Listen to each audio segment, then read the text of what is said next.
Bonjour, c'est Wade. Aujourd'hui, nous allons parler de la grâce et de la faveur de Dieu. Avez-vous la grâce et la faveur de Dieu? Comment la garder et comment ne pas la perdre? En tant que ministre de la délivrance, je suis ici pour vous apporter ce message parce que parfois des gens viennent nous voir pour une guérison par délivrance et rien ne peut se passer, rien ne se passera à cause des choix de vie que la personne fait et qui ont abdiqué la faveur et la grâce permettant à la guérison de se produire. Et cela peut aussi arriver dans nos vidéos de délivrance en ligne d'auto-assistance où les gens peuvent les regarder et absolument rien ne se passera.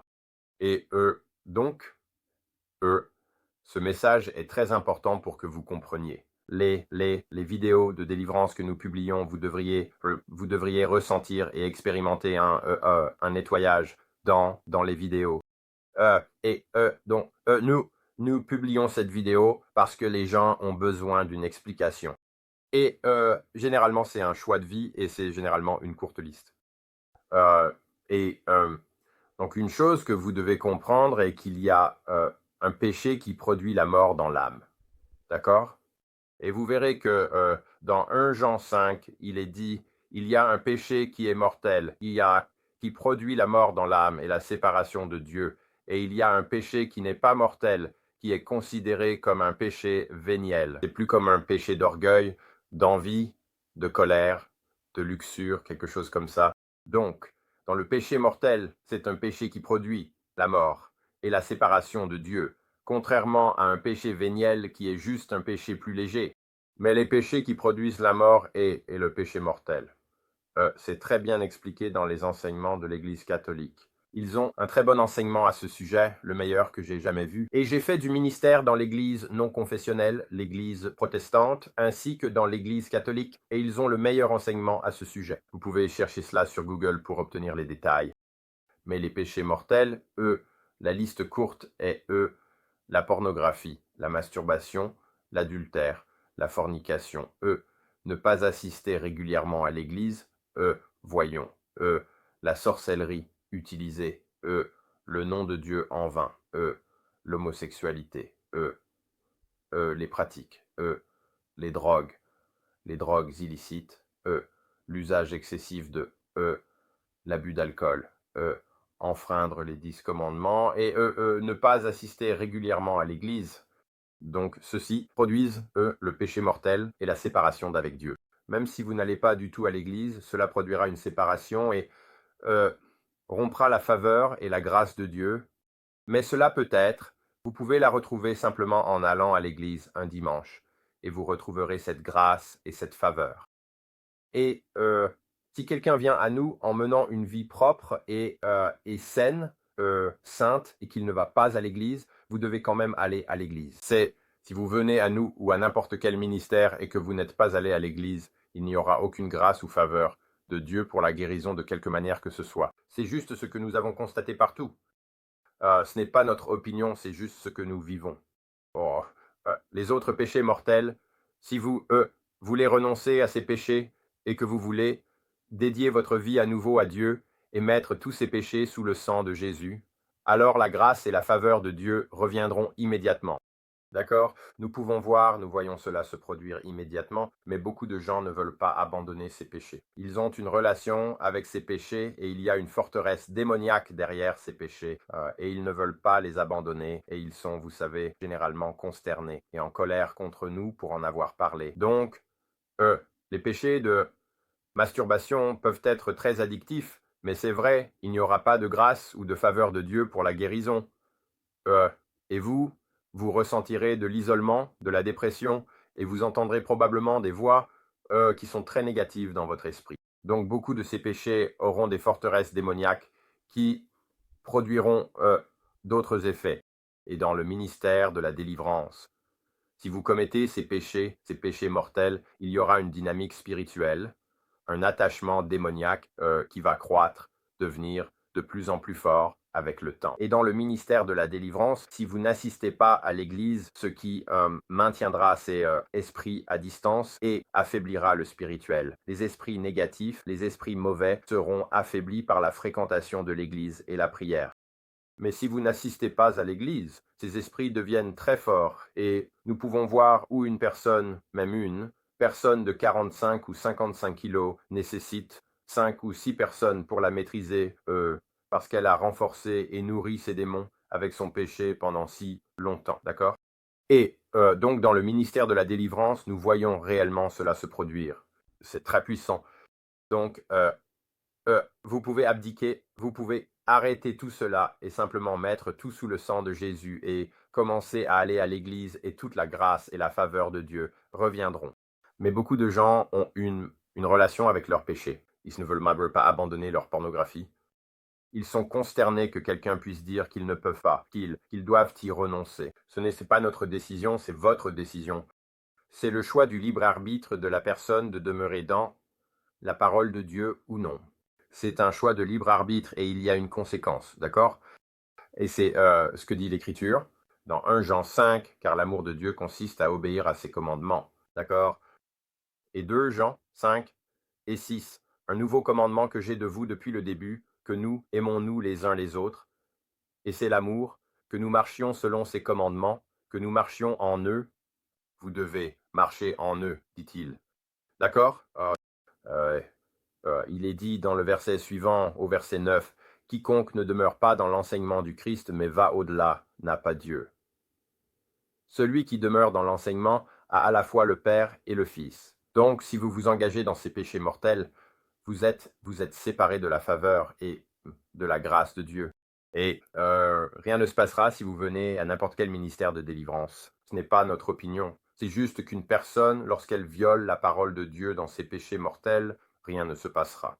Donc, vous voyez en fait cela se dérouler dans le ministère, alors que la plupart des gens qui ne sont pas dans le ministère de délivrance ne voient pas les limites de cela, et vous verrez beaucoup de pasteurs et de psychologues dire qu'il est acceptable de se masturber, qu'il est acceptable de ne pas aller à l'église, que c'est acceptable pour vous de faire ces choses, c'est une chose naturelle.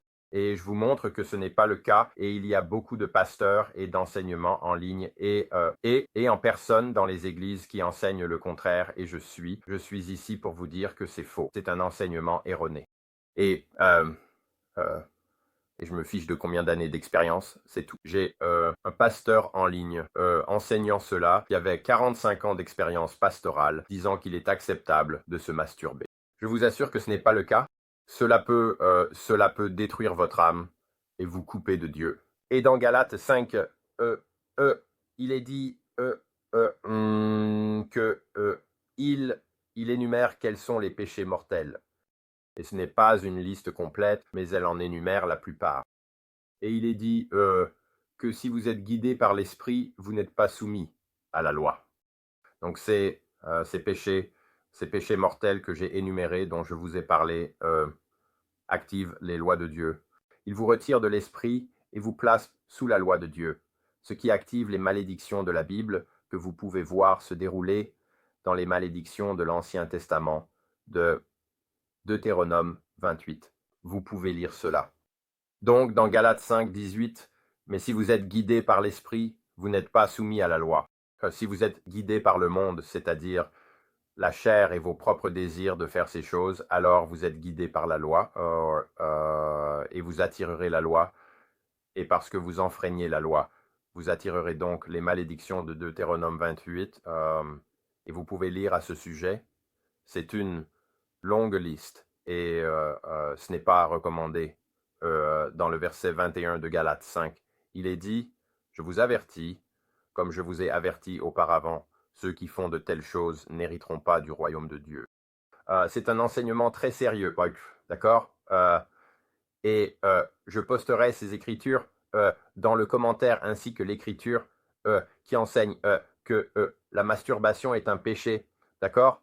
Et donc, il y a une écriture spécifique où cela se déroule en fait dans l'Ancien Testament. C'est dans 1 Samuel 28 où Saül va et viole la directive de Dieu de faire une certaine chose. Il craint le peuple plus que Dieu, ce qui est un péché en soi, et il va et consulte une médium pour faire revenir Samuel le prophète, ce qui est aussi une autre violation de la parole de Dieu de parler à à des sorciers et des médiums. Donc, il a enfreint deux violations de la parole de Dieu juste là. Et il a craint le peuple, plus que Dieu. Donc, c'est ce qui se passe. Il va voir Samuel et il dit, Dieu s'est détourné de moi et ne me répond plus. Et puis Samuel dit, pourquoi alors me demandes-tu, puisque le Seigneur s'est détourné de toi et est devenu ton ennemi? Et il a dit, parce que tu n'as pas obéi à la voix du Seigneur, c'est pourquoi le Seigneur t'a fait cela aujourd'hui. Donc, dans ce cas, c'est ce qui se passe même aujourd'hui. Et Jésus a dit dans les Écritures, et je posterai cette écriture dans le commentaire, Jésus est venu non pas pour abolir la loi, mais pour accomplir la loi. Donc l'Ancien Testament n'est pas aboli. Les malédictions et la loi sont toujours vivantes pour ceux qui violent la parole de Dieu. D'accord? Maintenant, vous pouvez arrêter cette malédiction et arrêter cette situation en détournant votre tête et votre vie de ce péché, et en mettant ces péchés sous les pieds et le sang de Jésus, et en retrouvant l'Esprit, et vous pouvez lire comment faire cela dans Galates 5. Cela commence au verset 16, et je posterai cela dans le commentaire. Donc vous pouvez retrouver votre repos éternel dans un bon endroit, plutôt qu'un mauvais endroit. Et j'aurai une autre vidéo sur le paradis et l'enfer et ces choix qu'une personne fait. Donc, ce sont des choix de libre arbitre.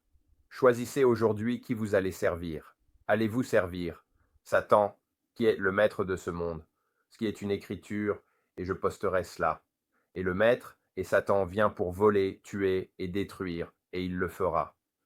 Et Jésus est venu pour nous donner la vie et donner sa vie en abondance, et pour nous faire prospérer en santé et dans nos vies. Cela ne signifie pas que de mauvaises choses n'arrivent pas de temps en temps, mais vous prenez une personne qui vit dans la loi et le monde et la chair. Et vous prenez une personne qui vit dans l'esprit, et sur une période de temps, il y aura un contraste frappant, un contraste très frappant, dans leur mode de vie et ce qui leur arrive.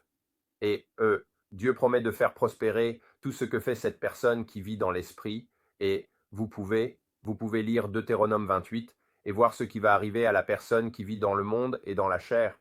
D'accord? Je vous bénis dans ce voyage. Je lirai le commentaire pour référencer les écritures que je vais poster. Et c'est une vidéo très puissante. Je vous demande de continuer à aimer et à suivre notre page et à regarder les vidéos à venir que je posterai pour compléter ce message. Je vous bénis dans votre voyage. Je demande au Saint-Esprit de vous donner sagesse et guidance dans cette vidéo. Je vous bénis au nom du Père, du Fils et du Saint-Esprit. Amen.